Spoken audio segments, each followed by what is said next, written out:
Thank you. For a very special evening. So a little bit of housekeeping before we start. Bathrooms and water are in the other, in the lodge. And then I know most everybody's been here before, so you know where they are. And please turn cell phones off, if everybody has them on. And again, we have a very special evening tonight with Noah and hearing all about Noah's adventures. The gentleman coming up on the screen is Erik Weihenmayer.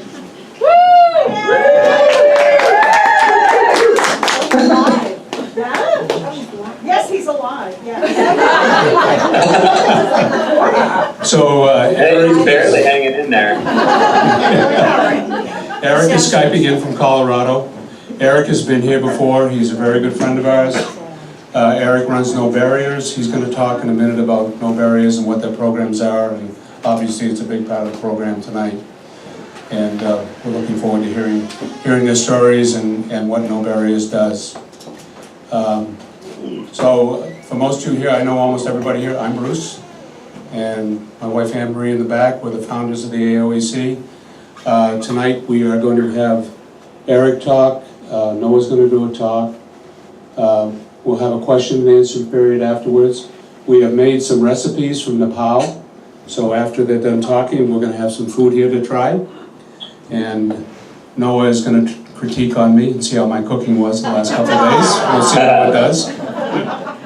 If some people have heard my brownie story, I hope it turns out that my brownies did. But very quickly, I made brownies for my wife for her birthday, and I was writing the lettering on it. And the tube I grabbed, I didn't notice was a tube of lip balm. And my tube of icing was over on the counter. So needless to say, I spent another day cooking brownies. So I couldn't figure a way to make it work. But so we're going to get started tonight. First off, we're going to have Noah's mom, Suzanne, come up and say a few words and talk about something she wrote. Okay, I had no intention of doing this, but I happened to post something on Facebook. And so Bruce and Anne Marie, or Anne Marie might have seen it because Bruce doesn't do Facebook, I don't think. So anyway, they asked if I would please share this. So tonight, I'm gonna bring it to full circle to tonight. Tonight really is a full circle moment for our family. For Noah to be presenting alongside his mentor and dear friend, Erik Weihenmayer. Erik having, now we're going a flashback here. Erik having recently summited Mount Everest a bit before Noah's birth. Now, Noah was born in 2003, Erik, and you summited in 2001? Yeah. Yeah? Yes. You need to confirm that. Yeah, that's the case. Yeah. So but a bit before his birth. So it's one of the first that we stumbled onto while Googling accomplished blind people. So Erik was fresh in the news, and that's who we found.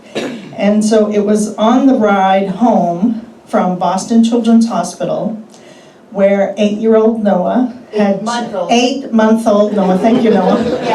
8-month-old Noah had just been diagnosed blind since birth, and we really did not know. Buzz and I were totally clueless. He had nystagmus, but he was so engaged and so active, and we knew that he had some vision problem, but when the doctor told us that he had Leber's congenital amaurosis, and I said, amaurosis? And she said, blind. And if you'd hit me with a brick right between my eyes, I wouldn't have been any more stunned. So we were committed to keeping people in front of us that were accomplishing great things and changing the world for the better, largely because of their disability, because of embracing their disability. And here we are, nearly 15 years later, with Noah and Erik presenting at the same event. And I'm getting all choked up, Erik, but life really is good. Yeah. Thank you, Suzanne.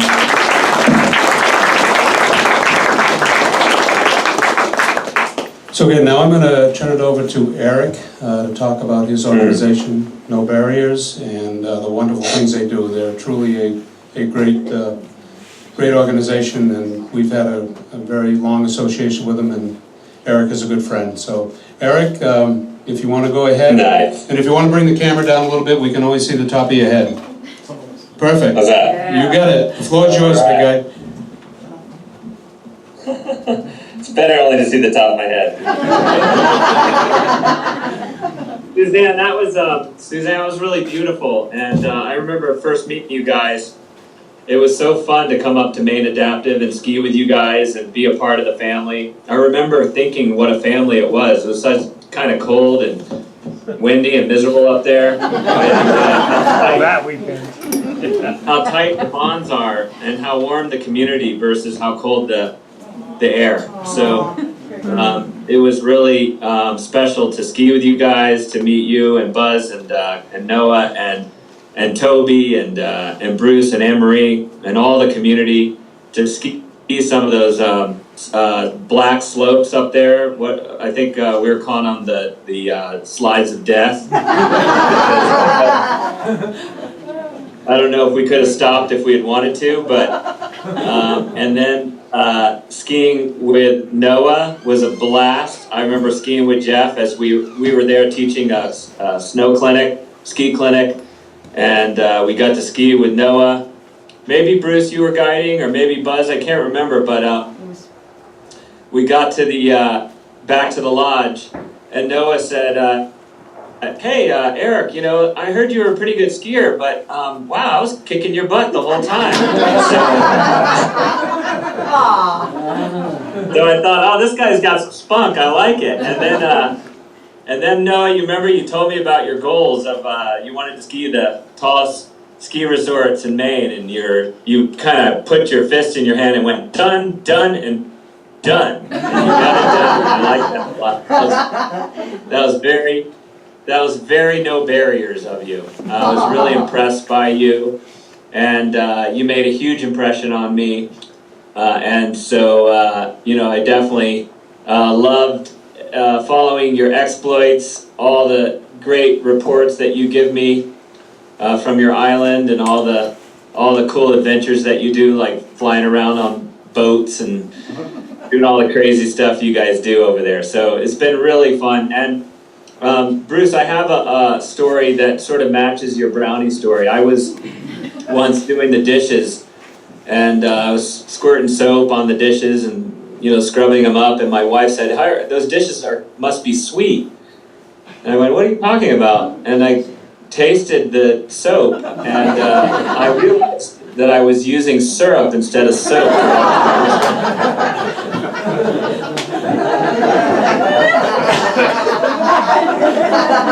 So it happens to the best of us. That it does. So I started No Barriers about 13, 14 years ago, and it was really more questions than answers in the beginning. I think maybe the beginning for me happened when I met two friends of mine that were at the time just total heroes, mentors. You, Suzanne, used the word mentor. These guys were my mentors. They're a little bit older than me, Mark Wellman and Hugh Herr. They invited me out climbing, and Mark Wellman, he's still part of the No Barriers, but he was a climber, and he fell down a peak in the Sierra Nevadas, and he was paralyzed from the waist down. And he went out and decided he was going to climb again, and he developed this new system with a pull-up bar. It locks onto the rope, and essentially he does pull-ups up the rock face. And he went back and climbed El Capitan, 3,000-foot granite monolith in Yosemite Valley, and they estimated he did over 7,000 pull-ups in 8 days.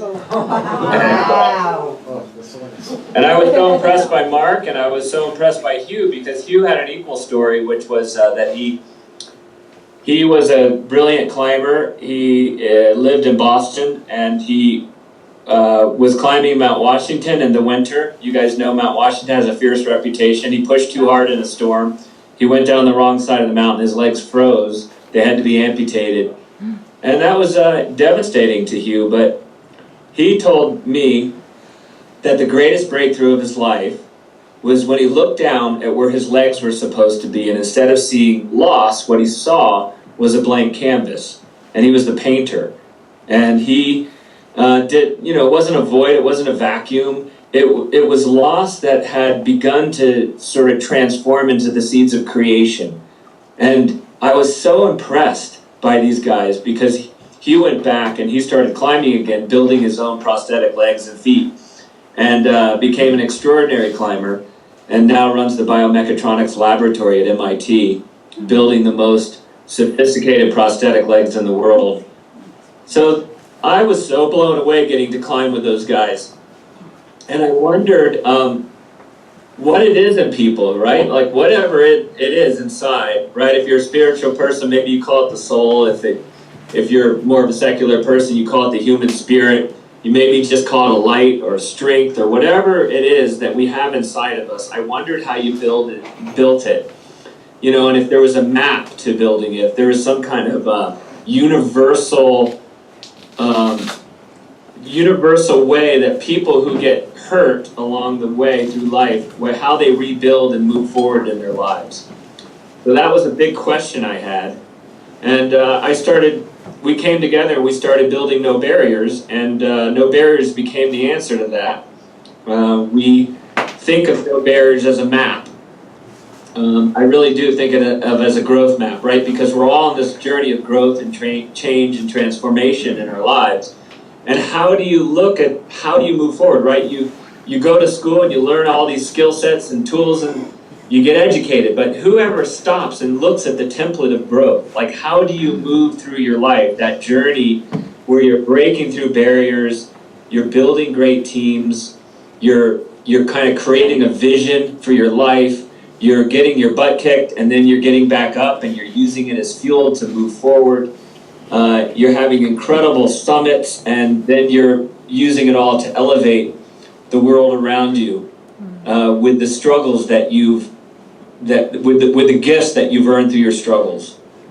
And so that map of growth became No Barriers.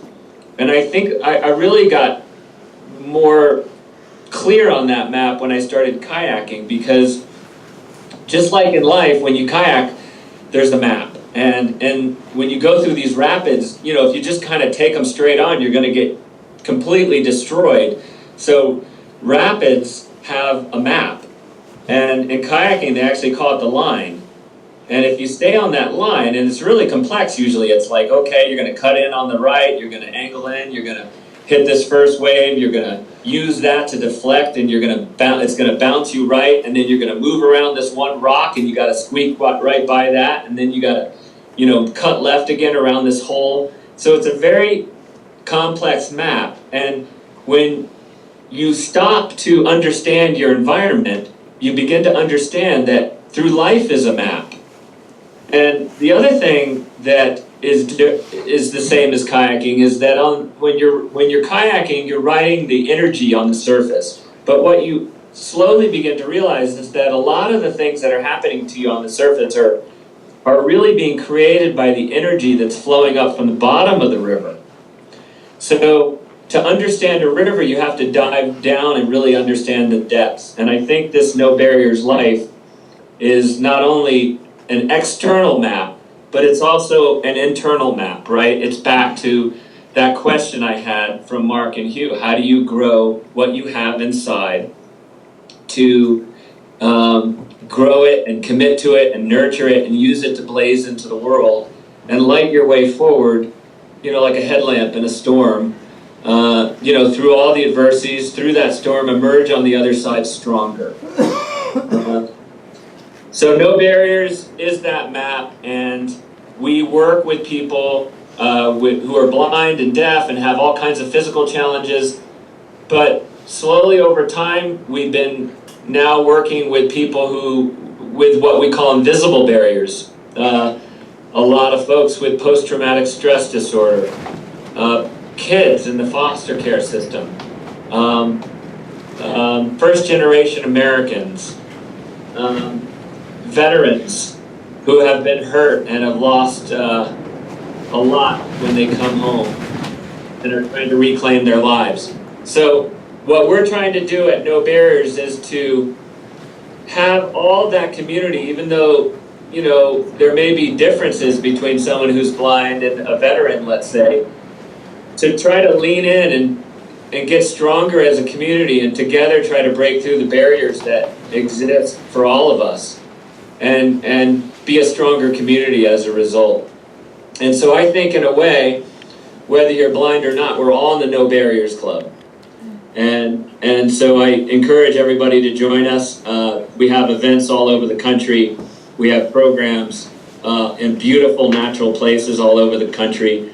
Bruce and Anne Marie have taken part in our summits. You guys are so great to volunteer at our summit. The next one being in June in Squaw Valley, California. And so that's a little bit about No Barriers. And so I wanted to, we work with youth at No Barriers too. And I wanted to, you know, we had programs for blind people and deaf people and this kind of group and that kind of group, but I wanted to bring all our youth together. So we, a couple years ago, piloted a program where we brought together kids with physical challenges and those invisible challenges. And we decided to kick it off with a really spectacular expedition through the Mustang region of Nepal. And so we had kids who were blind and deaf and kids with cerebral palsy, kids with different physical challenges, but also kids with depression and anxiety and fear, and they struggled with violence and alcoholism and drugs. You know, they'd had trauma. And so we brought all this team together with this great experiment to see how this team would interact and become stronger, both individually and as a team. And one of the first people I invited on that youth team was Mr. Noah Carver. So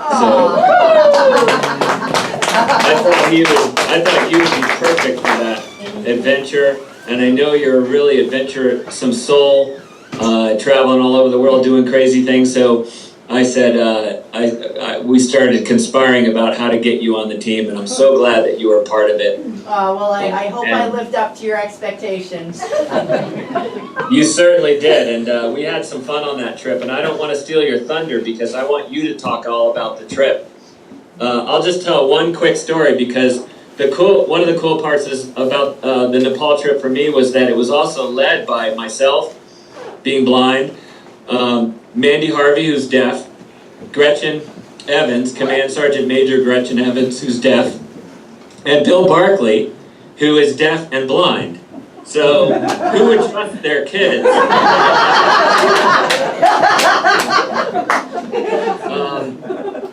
So that was really cool to be able to lead with those incredible pioneers and ambassadors of No Barriers. So from there, Noah, why don't you take it from there? All righty.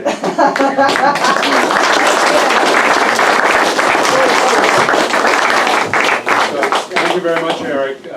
Noah's going to come up, and when Noah starts his regular presentation, he's going to have a slideshow.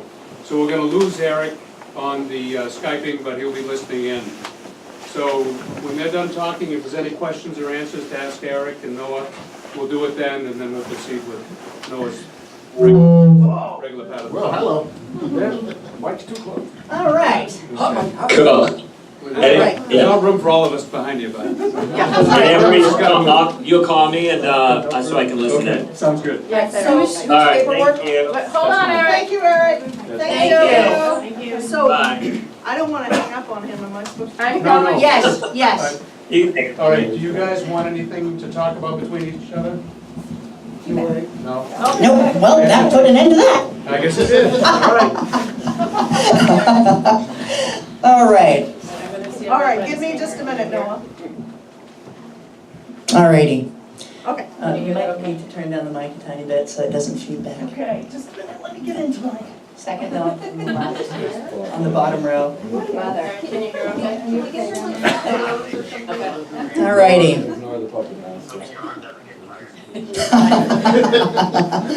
All right, so I'd like to thank you all for coming out tonight, and as you've heard from my mom, This is really an incredible full circle moment for our family. And it really means, it's really all that more special to have all of you here and to have all of you being a part of this. So thank you very much. So I'd especially like to thank Bruce and Anne-Marie Albiston for both allowing me to have this opportunity to present alongside Erik, but also for sponsoring me on the No Barriers Explore Nepal expedition. And if it weren't for them, I would not have been able to embark on this incredible journey. So it was because of their generosity that I had this really once-in-a-lifetime experience in the first place. So really, from the bottom of my heart, thank you guys. So,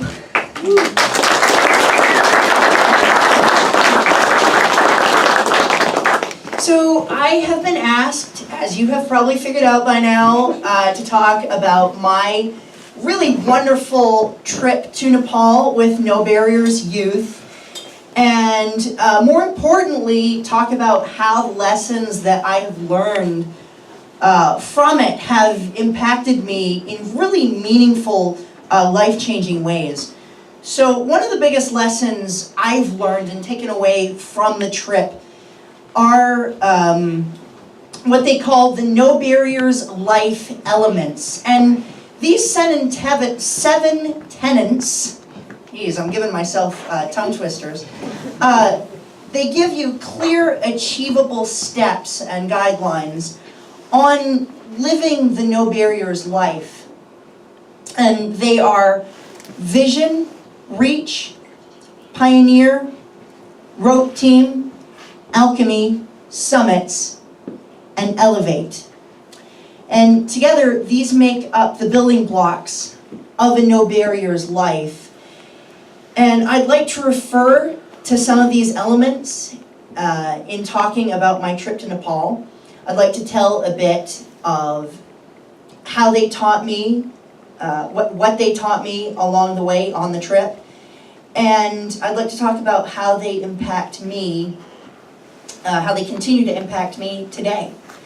So with that, the first element I'd like to talk about is vision. And yeah, I know it's kind of ironic for the blind guy to be talking about vision in a room predominantly filled with sighted people. But this is a different kind of vision. This vision is the kind that encourages you to define a purpose that inspires you to give back your best to the world. So on our second night in Nepal, after dinner, we sat outside in the trekking capital of Pokhara. And the trip here had been really long and really tiring. And it took over 36 hours for some. We were halfway around the world in a place that was totally foreign to us. And to be honest, it was really scary, but it was also really exhilarating all in one. And we knew that we had made it and were ready for whatever really lay ahead. So the next day at breakfast, our expedition leaders rounded us up, and they said we would be going to the Srijana School for the Deaf in Pokhara. And we prepared by learning how to sign our names in Nepali Sign Language. And we also learned the basic alphabet so we could understand their names. And then it was off to the school. And as we arrived, we saw students aged about 2 to mid-20s, I'd say, and they were playing and laughing and communicating and basically being kids and young adults, and they were happy and smiling. The air was just electric. Now, the lines of communication were incredibly complex, and yet they worked. So let's break this down. In some cases, someone would be speaking and signing in Nepali, which another person from the school would translate into American Sign Language, or ASL. And then Mandy Harvey, who was one of the No Barriers ambassadors, and who is also totally deaf, and she's a singer and songwriter, she would translate that ASL into spoken English. And this cycle would go in reverse whenever we wanted to speak to them. Other ways we communicated included exaggerated hand gestures, written notes, big smiles, and lots of laughter. So as we toured the school, I walked with Erik, Mandy Harvey, and her dad Joe. As we left one of the classrooms, I turned to Mandy and asked, "What is the future for these students?" And I both expected and really dreaded what I would hear next. She said, "Do you want to hear the hopeful answer or the truth?" I took a deep breath and said, "Well, I'll take the truth."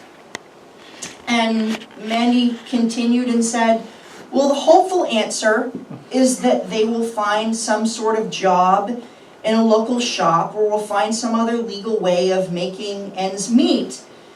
The truthful answer is that many end up resorting to selling drugs, prostitution, and human trafficking."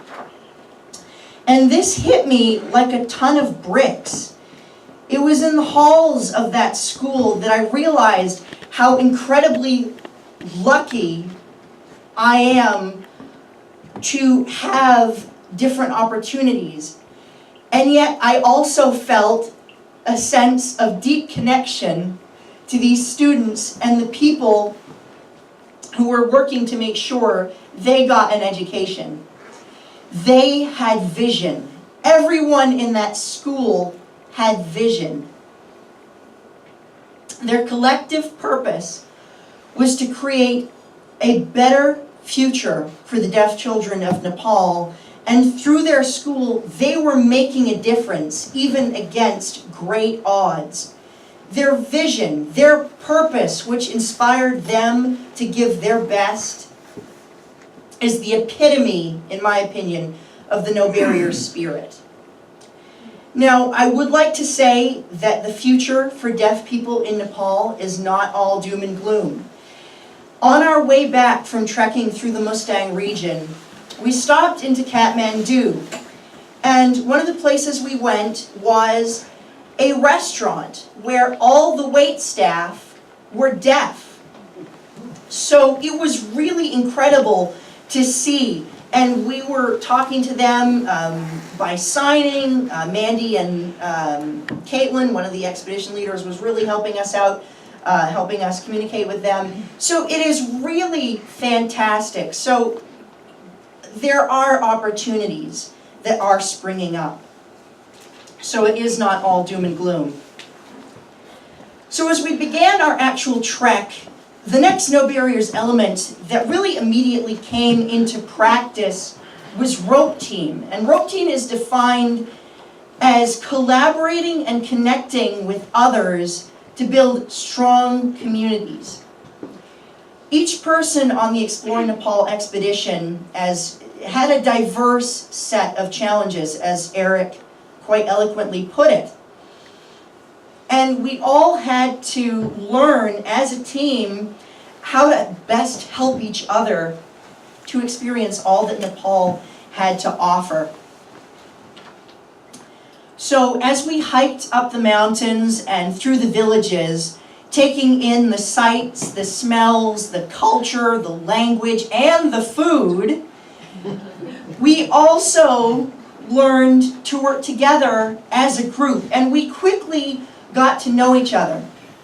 So in some cases, we almost instinctively knew what to do to help each other out.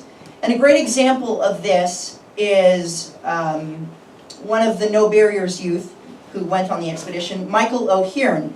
Now, Michael is a 16-year-old Paralympian skier with a congenital condition that causes his joints and muscles to contract or not be there entirely.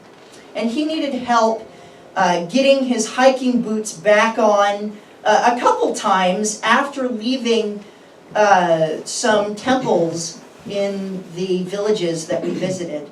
So immediately, team members stepped up and helped him out to get his boots on. But sometimes it took more practice and time to figure out how to help each other. In my case, trek mates helped guide me through varied hiking terrain by walking ahead of me and using a technique that Erik perfected by ringing a bear bell ahead of me, and I would use hiking poles to map out the terrain in front of me as best as I could. And it really was a challenge for me to learn how to take the input, the bell ringing in front of me, and also take in the kinesthetic input of my poles kind of scanning the terrain. So we all helped each other out in one way or another. But more importantly, over the 14 days of trekking and hiking and listening and laughing and talking, we really learned so much about each other. And I still laugh at many fond memories. One of them was experiencing the monkeys up close and personal at the monkey temple. Or playing dress up at a local shop with an antique warrior's helmet.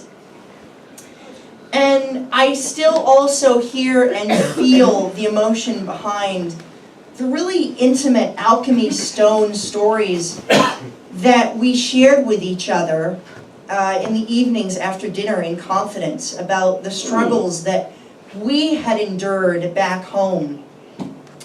So I didn't just go to a different country with 11 other participants. We built friendships that will last for a lifetime, and we will continue to be part of each other's rope teams for years to come. Collaborating and connecting with others to build strong communities is necessary whether you're halfway around the world or right here in your own backyard, because we are stronger together. Another No Barriers element that has really profoundly touched my life is alchemy, and that means harnessing life experience into optimism. Now, middle school is tough for most every teenager. I haven't talked to any teenager who said, "Oh yeah, middle school was great." But it was especially rough on me because I was increasingly bullied by my peers for one reason or another, and I really felt alone and abandoned by the people that I once knew and called my friends. And it was just simply horrible. I would not wish some of the experiences that I had on anyone. So the following day after my 8th grade graduation, my parents and I left for Boston's Logan Airport, 6-hour drive, where I would begin my No Barriers Explore Nepal journey. And really, the timing could hardly be more perfect, because it was time for me to make a change. And so it was with this backdrop that I found myself halfway around the world in a foreign country with completely new people, creating a completely new ethos. So over the course of the trip, I discovered something that I really had already known, but I hadn't fully accepted. My experiences with bullying and alienation were something that I couldn't control. What I could control was my reaction to it. Should I let that negativity infect my life and sap my soul dry? Or could I choose to harness this experience to become a more kind, caring, intuitive, compassionate person? The No Barriers Explore Nepal expedition helped me to gain the strength to move on from my previous school experiences. And it taught me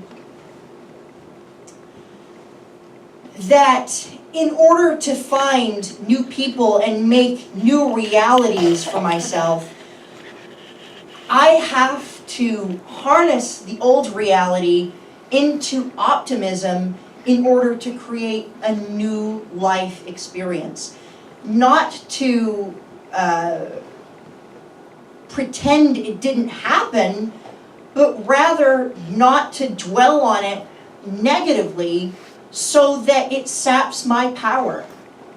To learn from the experience in a way that allows me to reach higher and overcome barriers that would otherwise prevent me from living my best life. As the trip progressed, the next lesson, life element, that came to mind quite appropriately was summits, or finding the gifts earned through the struggle. We slowly trekked higher in order to adjust to the high altitude. And even though we were taking the time to acclimate to the high altitude, we were still sucking wind at times. It really was a trek at times.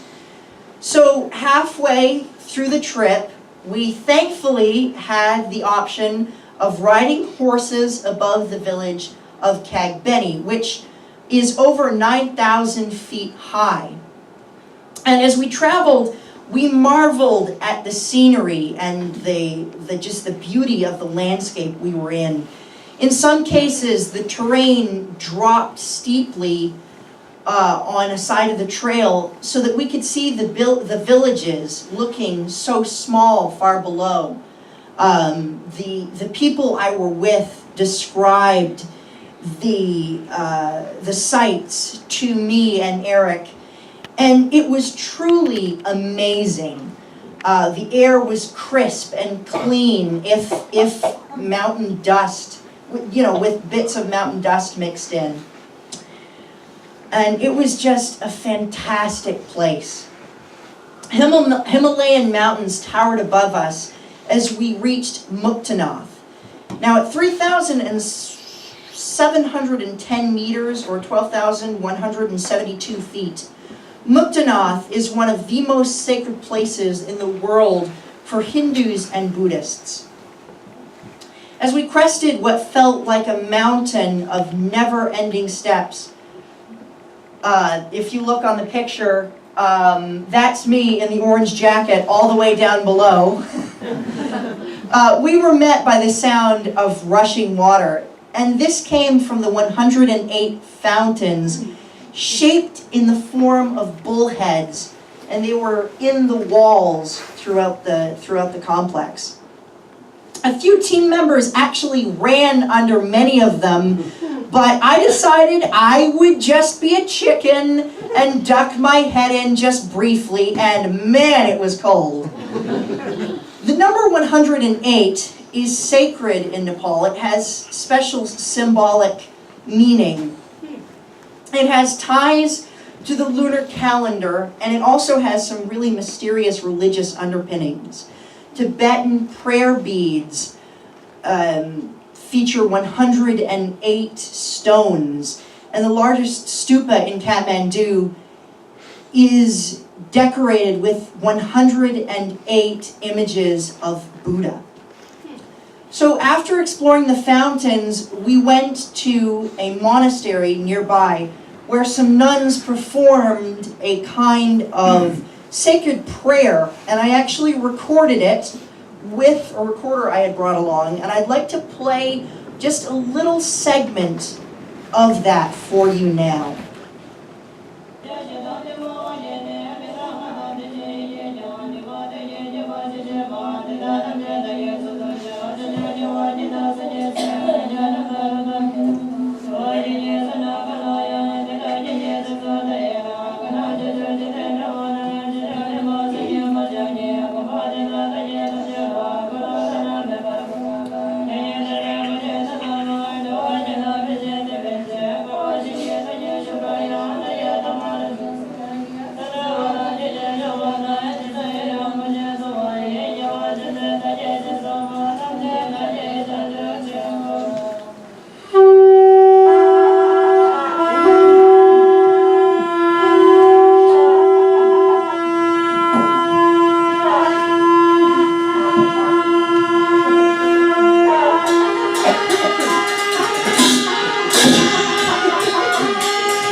Now, there is something really beautiful and otherworldly about Buddhist or Hindu chanting, and I really found it extremely grounding, although when I have to admit, when the horns and the drums came in, it really did break me out of my meditation. But I really do respect, all joking aside, I really do respect the significance of that gesture. And it was definitely one of the gifts that we received for having made the arduous journey. As we rode back to the village of Kagbeni, I marveled at all we had seen that day. We had reached our summit. We had rode and hiked to one of the most sacred places on earth and experienced something really that was beyond us. We had done it, and there had been countless gifts earned through the struggle. Page turned. As our expedition came to an end, our group, in a closing ceremony, focused on the last No Barriers life element, which is elevate. This expedition had been fun, there's no question, but it was not a vacation. We had gone to Nepal to learn about ourselves as people, and to do that while exploring a totally new culture and embracing the No Barriers spirit. Now it was our turn to go to our various homes and find ways to give back. We decided to split into 2 groups to create projects to give back to some of the organizations we had learned about and met throughout our time in Nepal. One group chose to raise funds for the Mustang Youth School, I believe it was called, in Jamsum. And I chose to join the group that is raising funds for the School for the Deaf because of my profound experience there. Giving back is a great example of the No Barriers life element, elevate, to impact the world as a leader who serves. Our trip had been an awe-inspiring opportunity to expand our horizons and broaden our knowledge on how to break through barriers in our lives. And a big part of this is sharing this knowledge with the world. And I am so honored to share a bit of what I experienced with you. And I hope that we can inspire each other to live our best No Barriers lives. Thank you and namaste.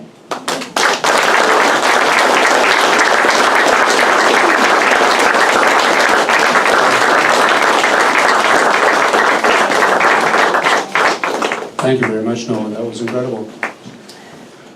Questions for Noah on his trip and what he experienced while he was there? And we also have Erik still with us. And Eric's still on the... I have a quick question. Yes. No, it's Tara. Do you remember the sign language, the alphabet, so you can teach you? Unfortunately, I remember your did not name? remember as much. I did not remember. I did not remember the alphabet. However, I do remember, if my memory serves me right, that the letters at least are the same as ASL, except for I believe it's G and the letter T. I believe those are the only 2 differences. Again, if my memory serves me right. But yeah. And you're awesome. Thanks, Cara. You know, I can attest to the No Barriers thought process that, and I've never told this, Erik, when I was in business all my life, I'd done it I knew the business inside and out. Whenever I did anything, I knew my instincts, knew all about it, I knew how to do it. And when Anne Marie and I started on this journey that we're on now, there were nights I laid in bed and looking up at the ceiling and said, you know what the hell you're doing? And it was more than one night. And knowing Erik and going back to his motto, what's inside you is stronger than what's in front of you. And just going back to his tenets, thinking, you know, just keep at it, because it'll work. And because we had no idea what would happen. And, you know, obviously, we're thrilled with, you know, what's happened to us and where we're going and what's going on. And, you know, enabling, helping young men like Noah being able to realize a dream. And, you know, you just have faith in yourself and you can accomplish things that you never knew you could do. And it's just, and that's why, you know, going out to being around Erik and with his group and seeing these people just overcoming things. And what we see every day too, I mean, Native Adaptive people here, what we do as volunteers and helping it's all around us, and it's just, it's wonderful. And you couldn't find a better group of people than that's in this room tonight. And so Erik, do you have anything you'd like to say after hearing Noah's talk? I mean, I know you didn't tell me I was supposed to bring Kleenex. Totally beautiful and insightful and like really is wisdom beyond like what I could imagine somebody your age having. It's just really, really impressive, and you should join me on the motivational speaking circuit for sure. I think that's a great idea.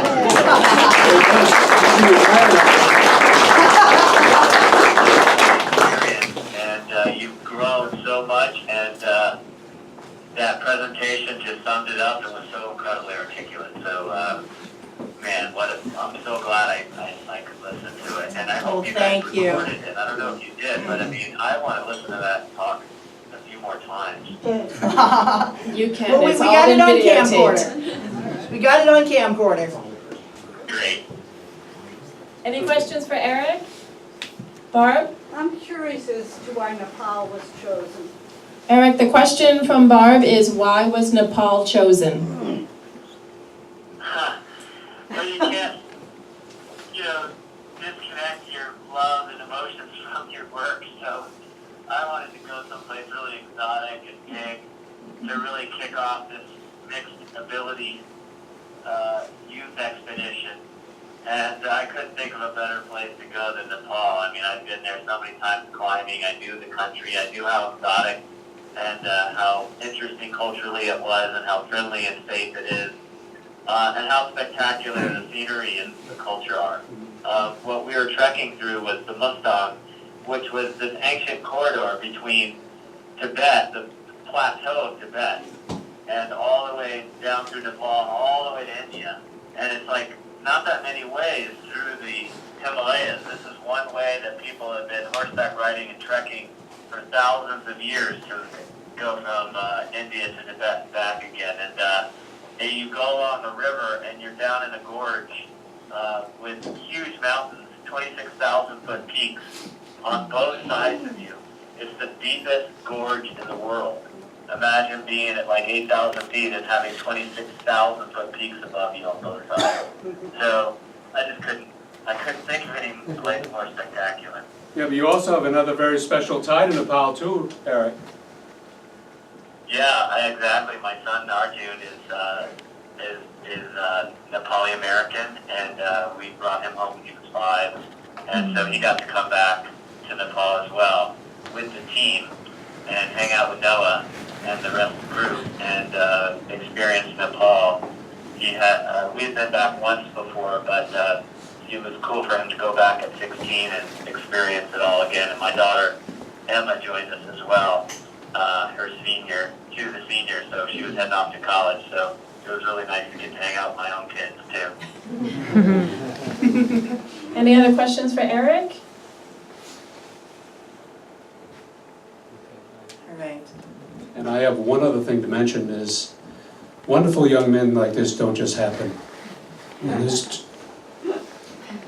two very special people, Russ and Suzanne. that have raised this.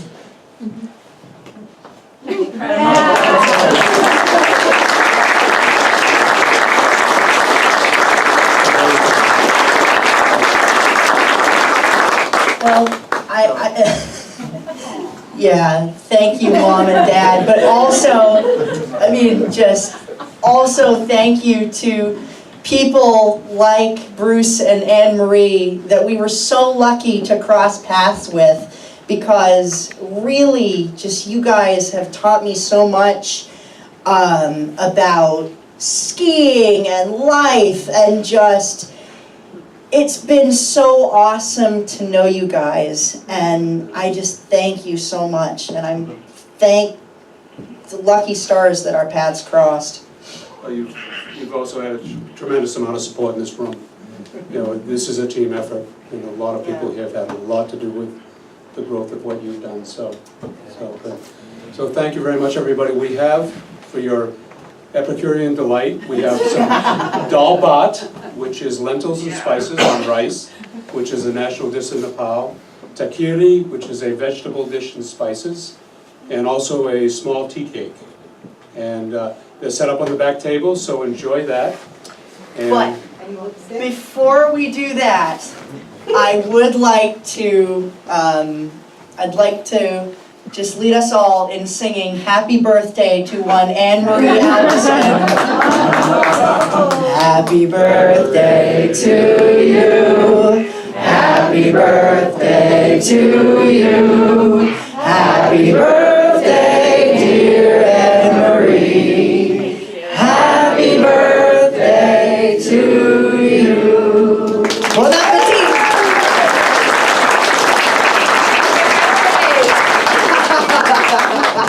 So again, thank you very much, everybody, for coming tonight. We really appreciate it, and hope you enjoy the evening. Thank you.